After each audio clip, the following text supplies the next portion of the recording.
पता है most of the students सबसे बड़ा ब्लंडर क्या करते हैं? Avoiding language subjects. वो सेशन के लास्ट तक लैंग्वेज सब्जेक्ट्स को अवॉइड करते आते हैं एंड एट द एंड उनका फिर बैकलॉग बन जाता है एंड अच्छे से प्रैक्टिस नहीं हो पाती एंड जो सब्जेक्ट उनका परसेंटेज बूस्टर बन सकता था वही परसेंटेज को कम कर देता है। एंड ये मैं ऐसी हवा में नहीं बोल रहा, ये मेरी खुद के साथ हुआ है। तो क्लास 10th में मेरी 92.4 परसेंटेज आई थी and I am really very disappointed with this percentage, क्योंकि मैं कम से कम 95 प्लस तो एक्सपेक्ट कर ही रहा था। पता है जब मैंने मेरे रिजल्ट को देखा तो लिटरल मेरा रोने जैसा मन हो गया था एंड मैं बहुत ज़्यादा डिसअपॉइंटेड था।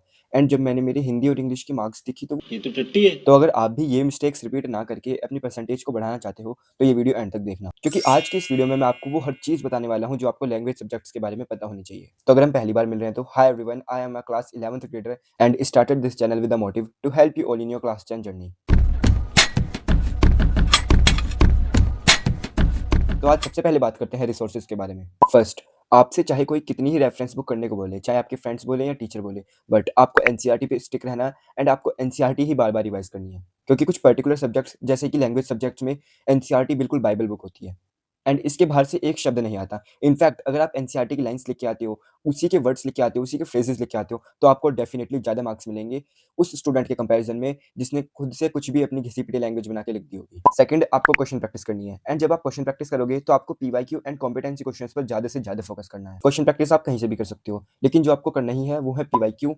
इसके अलावा आप क्वेश्चन बैंक ले सकते हो एंड जो हमारे स्कूल में भी असाइनमेंट्स या फिर टेस्ट मिलते हैं, इनके क्वेश्चंस भी कर सकते हो। कुल मिला के बस इसमें जितना क्वेश्चन प्रैक्टिस करोगे उतनी ज़्यादा अच्छा होएगा। तो लैंग्वेज सब्जेक्ट्स में आपको एनसीईआरटी एंड क्वेश्चन प्रैक्टिस के अलावा कुछ और ज़्यादा करने की जरूरत नहीं है। इनफैक्ट आपको इसी पे स्टिक रहना है एंड इसी को बार-बार रिवाइज करना है। अब बात करते हैं कि स्टूडेंट्स लैंग्वेज सब्जेक्ट्स को लेकर क्या-क्या मिस्टेक्स करते हैं। पहला एंड सबसे बड़ी मिस्टेक जो मैं पहले भी बता चुका हूँ, लैंग्वेज सब्जेक्ट्स को सेशन की स्टार्टिंग से ना करना। इसके बारे में मैं ऑलरेडी बहुत कुछ बता चुका हूँ, तो मैं इसके बारे में ज़्यादा बात नहीं करना चाहूँगा। सेकंड मिस्टेक, क्वेश्चन प्रैक्टिस ना करना, खाली थ्योरी पढ़ लेना।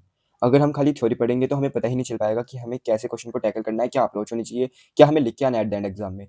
आप जितने ज़्यादा क्वेश्चन लगाओगे, आप उतने ज़्यादा अच्छे से आंसर प्रेज़ेंट कर पाओगे। क्योंकि हम सोचते हैं हम खाली थ्योरी पढ़ लेंगे एंड क्वेश्चन प्रैक्टिस का क्या है वो तो हम वहाँ पे जाके लिख ही आएँगे जब थ्योरी पढ़ लेंगे। बट ऐसा नहीं है, आजकल जो क्वेश्चन्स आते हैं कॉम्पिटेंसी बेस्ड आते हैं, वहाँ पे जाके दिमाग खराब हो जाएगा कि लिखा क्या है, समझ नहीं आएगा कि इसमें लिखना क्या है। थर्ड पॉइंट, लिख कर प्रैक्टिस ना करना, लाइक राइटिंग प्रैक्टिस बिल्कुल ज़ीरो। अगर आप क्वेश्चन प्रैक्टिस कर रहे हो बट वो भी लिख-लिख कर नहीं कर रहे, खाली ऐसे ही देख रहे हो क्वेश्चन्स के एंड आंसर्स, तो आप भूल जाओगे, आपको पता नहीं है कि आप क्या लिख रहे हो। हमें लगता है कि हाँ, हमें पता चल गया क्या लिखना है, बट नहीं होता। फोर्थ मिस्टेक इज़ हम खुद की लैंग्वेज में कुछ भी ब्ला-ब्ला लिख के आ जाते हैं एंड हमें लगता है कि ठीक तो है, मार्क्स तो मिल ही जाएँगे।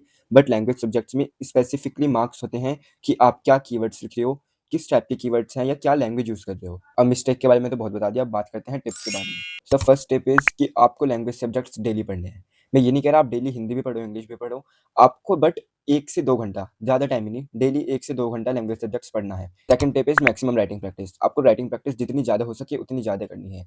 अब आप बोलोगे कि स्टार्टिंग में मेरे से आंसर लिखा नहीं जाता कि मैं क्या आंसर फ्रेम करूँ? तो इसकी एक टिप है, आप सबसे पहले खाली कीवर्ड्स लिखो। फॉर एग्ज़ाम्पल आपने कोई भी क्वेश्चन देखा तो आप क्या-क्या चैप्टर में उसके कीवर्ड्स निकाल सकते हो, क्या-क्या लिख सकते हो, खाली वो लिखो। अब जब आपने ये करा, आपको सारे क्वेश्चन्स के लिए करना है। अब आपको धीरे-धीरे समझ आने लगेगा कि कैसे करना है, क्या आंसर होना चाहिए। अब आपको बस उन कीवर्ड्स को फ्रेजेस की फॉर्म में, सेंटेंसेस की फॉर्म में बनाना है एंड आपका आंसर रेडी हो जाएगा। Third tip is maximum question practice. आपको इंग्लिश एंड हिंदी जैसे लैंग्वेज सब्जेक्ट्स के लिए क्वेश्चन प्रैक्टिस बार-बार करनी पड़ेगी। इनफैक्ट लिटरेचर तो लिटरेचर, आपको ग्रामर के लिए बहुत ज़्यादा क्वेश्चन प्रैक्टिस करनी पड़ेगी। राइटिंग सेक्शन के लिए भी क्वेश्चन प्रैक्टिस करनी पड़ेंगी एंड रीडिंग कॉम्प्रिहेंशन, जिसे most of the students avoid करते हैं कि इसमें क्या है, वहीं जाके करके आना है। भूलो मत कि 25% मार्क्स इंग्लिश में उसी के होते हैं। 80 में से 20 नंबर उसी के होते हैं जितना आप लिख कर आ रहे हो। तो उसे आप नेग्लेक्ट नहीं कर सकते। हिंदी में भी 14 या 15 मार्क्स का रीडिंग कॉम्प्रिहेंशन आता है।